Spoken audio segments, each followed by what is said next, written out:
Welcome everyone. Thanks for having me. Bonjour, Montreal. Better now?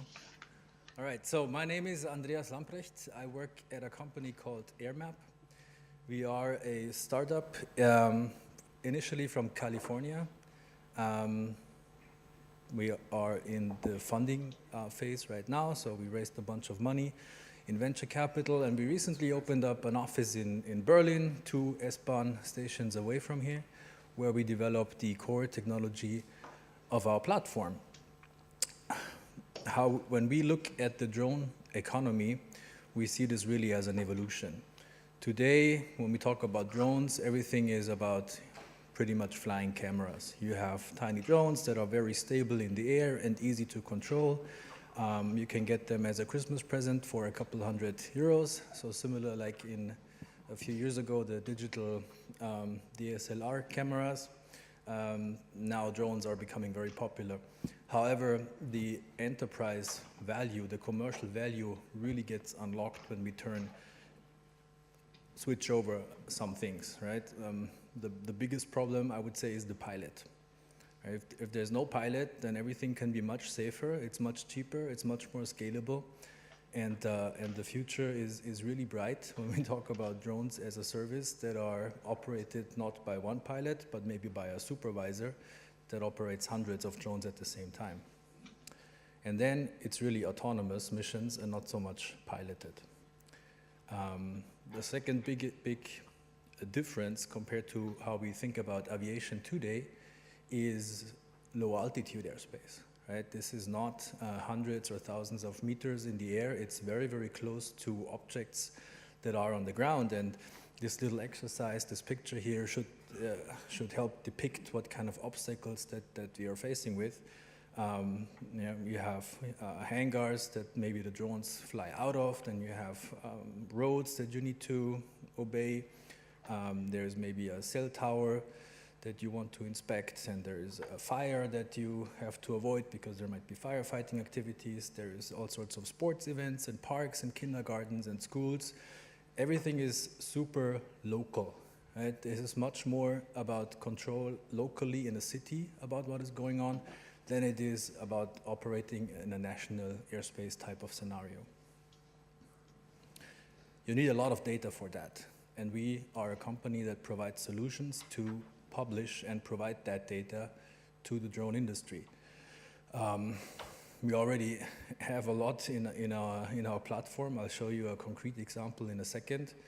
But it's really from very, very static data, like where is the airport in Berlin? So far it was pretty static. To very dynamic things like where is current firefighting activity and where might be an airplane coming with to help the firefighting activities, and you cannot fly there anymore. How we structure this is basically in 4 different phases. Let's start with the first one, discover. So this is really about where can I fly and what are the requirements for flight and what kind of rules do I need to obey to fly here. Here's an example I chose yesterday, and I depicted the 2 locations that we are in right now. On your left side, as you can conveniently see by the logo of the local hockey team, is Berlin. A lot of red. And on the right side, you see Montreal, which has lots of circles. So what does it mean? It is very crucial to provide easy access to information about that. When you look at the small number on the top left where it says advisories, the size of the screen is approximately the same. And in Germany, in Berlin, when you fly, you have to pay attention to 1,500 things. In Canada, currently it's 50 things. Those things are different in every single country, and they will remain different even after entities like the European Commission or EASA will introduce new rule sets for Europe, because this is pretty much up to the member states or even further down entities to define. So while in Germany you now have to stay 100 meters away from police stations and motorways and waterways and parks and hospitals and so on, Other countries don't have that rules, and that has an impact on not only how you can fly, but really how the industry grows in that country. The next step is in the planning phase, where you really plan your mission. You maybe want to know what is the concrete risk of taking this route or that route. How high do I need to fly when I do beyond line of sight missions? How do I gain access to the airspace? Currently, there's a not so easy process in most countries to do flights that require some sort of authorization or waiver. Everything is pretty much manual. Takes a while to get it, and it's complicated to process, and it's different for every country. There are solutions for that, however. And then while you fly, there is many things that can happen, right? If the accountable person is still the pilot, then yeah, he's responsible for everything that happens. If the flight is to some degree in extended line of sight or even beyond line of sight, you need to provide a lot of information to this pilot about other aircrafts in the air, about dynamic changes of airspace. So this all is something where technology can help to make missions more easy and safe, and really foster the economic value of the industry that needs to, in the end, everybody wants to move into the learning phase, right? You can do incredible things with drones. Some of those use cases are saving lives. Some of those use cases are creating jobs. Many of those use cases actually save money because you don't have to pay 6,000 euro for a helicopter to fly. You can buy 6 drones that do the same. And this is what, in the end, we all want to unlock. AirMap provides tools for the industry, but we provide also tools for the authorities. We are what is called a UTM company. So we provide solutions for unmanned traffic management, which means we connect the drone industry to somebody at an authority or an air navigation service provider or a department of transport or a tower manager or a city official. So he can see what is going on and can authorize flights and can establish lines of communications with the pilots. Bringing all stakeholders to one connected system is, I think, very important to unlock the industry to grow. And we do that not only by providing software, but by working together with several authorities, including the DG Move at the European Commission, CSAR, the FAA in the US. It's a small baby steps towards what is called Airspace in the end in Europe, but we're getting there. We have some more examples pretty soon. Those are some of the partners that use our services. We are a platform company. That means we have our own apps. They are free. You can download them in the iOS and Android App Store. Just type in AirMap and you will get a nice map of how the world looks like through the eyes of a drone. But we also offer our APIs to manufacturers so that you don't have to use the app. In the end, the goal is to be independent of a pilot, so you have to somehow circumvent this app ecosystem that we are in right now. These are some of the larger manufacturers that use our data, for instance, for geofencing. And by the way, to the regulator in Canada, I was asked to ask you actually if you cannot change this 1 kilogram rule to a 2 kilogram rule, because one of our partners who has a lightweight fixed wing drone actually weighs 1.2 kilo, so that would be great. Here, I brought a little case study from the US. It's called LANS. LANS stands for Low Altitude Authorization and Notification Capability, and what it does is it gives you access to airspace. So far, if you wanted to fly in one of the US controlled airspaces as a commercial pilot, you would have to file a written waiver to the FAA, who in this case is both regulator and air navigation service provider. And then it goes through a 90 days processing step in order for you to get this request. However, 90 days, if you are a company that has drones as a business, is a pretty long time span, right? In often cases, the job that you would be able to conduct is already passed because it's simply too slow. So we worked in a pilot program together with the FAA to create this new system, which just went live a few weeks ago. and is now active in 46 airports in the US. And I actually brought a little video. I hope that it runs. Yes, so what you do is you use your mobile phone. You create a flight on the app by clicking on it. You define the area where you fly in. It says, this is a controlled airspace, but immediate authorization is available from the FAA. You just have to answer a bunch of questions, including, how high do you fly? You have to provide your phone number.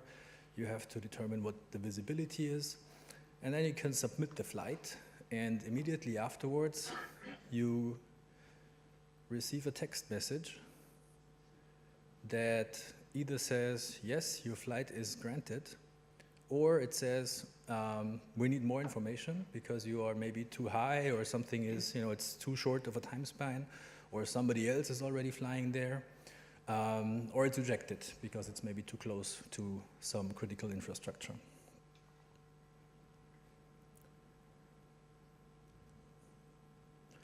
Another case study, Airspace in Switzerland. We worked with the Federal Office of Civil Navigation and SkyGuide, which is the air navigation service provider in Switzerland, to implement basically all services that CSAR has defined for the first two phases of rolling out Airspace. So that includes e-registration, identification, deconfliction of flights, authorization to airspace, dynamic geofencing, all natively integrated in the ground control stations of major manufacturers like SenseFly or Intel or PX4, which is an open source ecosystem. And well, we invited a lot of people, as you can see, and it worked. That has made quite an impact. And we hope that we can somehow help CSAR and the European Commission to meet the quite tough timeline that they have given themselves to really demonstrate what is possible today. That slide is meant to confuse people, but basically you can see how many stakeholders are necessary to talk with in this ecosystem. You have everybody from the general public to law enforcement to the classical ATM guys. You have, of course, the registry provider. You have the drone users. You have the manufacturers. You have maybe weather providers or other data providers. And everything somehow needs to work together. And we are really evolving also as an industry, because so far everything was one big block that you see in the middle and that everybody had to somehow connect to. Now it's much easier. It's becoming a world where there's little modules and it's very standardized, and you can have one module from one supplier and another one from another supplier. But essentially what this system in Switzerland made possible was the first ever commercial beyond line of sight operation over densely populated areas. In the city of Zurich, the company Matternet from the US conducted a 4-week delivery project where they flew 12 kilometers completely over downtown Zurich and delivered packages that were up to 2 kilograms to real commercial customers who ordered stuff online. And that was made possible by this system working together, specifically the radar stream, the primary radar stream from the air navigation service provider was made available to the drone operators so they could see if other helicopters are in the air. The helicopter missions were broadcasted to the system so that the guys flying the helicopter knew where they had to maybe pay attention to, also a drone being in the air. It works. It's still a bit of a manual process. So the goal and the target really is to standardize and to accelerate. These are some pictures. I don't think they mean much. It's just examples of how this looks like from either a manufacturer, from the ground control station where the pilot is looking at, or from somebody who maybe manages the airspace to tell the pilot that, here's a rescue helicopter coming in, please land immediately and get out of the airspace. So I conclude with industrial value of drones is there, but we need to move and we need to help regulators to understand this technology that can solve a lot of problems. And I think industry would do regulators a great benefit if they don't force so much upon the actual technology, but move higher up in the requirements to be independent of implementations. As an example, it doesn't matter if drone positioning is done via GPS that is sent from the ground control station or the drone itself or an external tracker on the drone or by a radar detection system. If you have the position of the drone, then that's really all you need. Thank you very much. Thank you, Andreas. Please stay with us, and I would like to change the picture here that we see Montreal again. And questions from the audience. Yes. Please stand up, and it's better. Okay. Thank you for your presentation, and certainly mapping the airspace, or in that case, not only the airspace, also the ground, is a good idea, because that's what, for the time being, European legislation foresees for the future, that we have a map where the areas, so-called no drone zones or restricted drone zones, are located, and that can easily be connected, for example, to a geofencing or to an unmanned traffic management system. I mentioned in my presentation earlier, in Germany, we right now have a list of areas which must not be overflown. This will certainly come to an end. But to make it reliable, the question right now is, where do you get the data from? How do you know which areas should not be overflown? Referring to the map of Berlin you showed us? That would be helpful. Thank you. Yeah, thank you for the question. So it's, I think we are a bit in a transition phase right now, because right now what we see worldwide is regulators like you, they publish PDF documents and they have long lists of things like do not fly over police stations.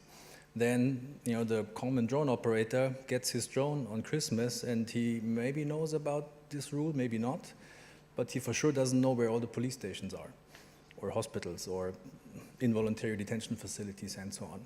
So what we do is we parse through these documents and we create easy to understand rules that are, in some countries audited by the regulator, in some countries not. Maybe we can work together to make this a better system, but I guess you have many people asking for that. And then we find the data, right? In some cases, there is authorities that provide that data. For instance, the Department of State in Germany for the embassies and consulates has data on the web page which lists all the consulates, so you just have to go through those and parse them. It's a bit of work, but it can be done. I asked the Department of Interior for a list of all the police stations. Of course, I didn't get a list of all the police stations, so you can go to things like OpenStreetMap or other mapping providers to get those. It's really a large data operation that we are doing, comparable to so my history is in autonomous driving. I worked 10 years at Audi, and I was part of the M&A acquisition of the mapping provider here. Here has 3,000 plus people worldwide that provide maps for cars. And we cannot do the same for drones. This is not the scale that I think any private or public company can operate in. So there has to be a way to standardize this. This is what we're trying to do in the future. But meanwhile, for the next couple of years, I think at least we see a huge demand for the market to get easy access to this kind of data. And this is one of the business models that we are operating in. Thank you. Looking over to Montreal, do we have questions for Andreas? Over there? No, Alex, I don't see any questions. No questions. Concerning data, why you mentioned that example from Switzerland, and why is Switzerland, in your eyes, a little bit more progressive about or liberal about drones than other states? So, I guess my suspicion was they have mountains, so for them it's easy. It's just a valley, nothing to the left. It's very coordinated, but there might be other things. I think, generally speaking, the government in Switzerland is fairly effective because it's not that large, and you can move faster as a regulator. the rules in Switzerland are amazing, right? In Germany, I think, has like 20 rules that all somehow refer to either do not take pictures of things or do not fly over people. In Switzerland, there's just 2 rules: do not take pictures, do not infringe on people's privacy, and don't fly over people. So it's a bit more easier to manage this. Germany has how many state regulators? 23 something. 25? 21. Switzerland has, so there's a bunch of reasons, and the whole country is really incentivized right now to attract industry and to bring the players to Switzerland. I'm not Swiss, I'm German. I would love to change that, but I also like to, what AirMap is doing right now is working very closely with our partners in Switzerland, because it really has a good effect also on European standardization in the end. I see no further questions. Thank you very much, Andreas, for your presentation. Thank you. And a round of applause. Thank you.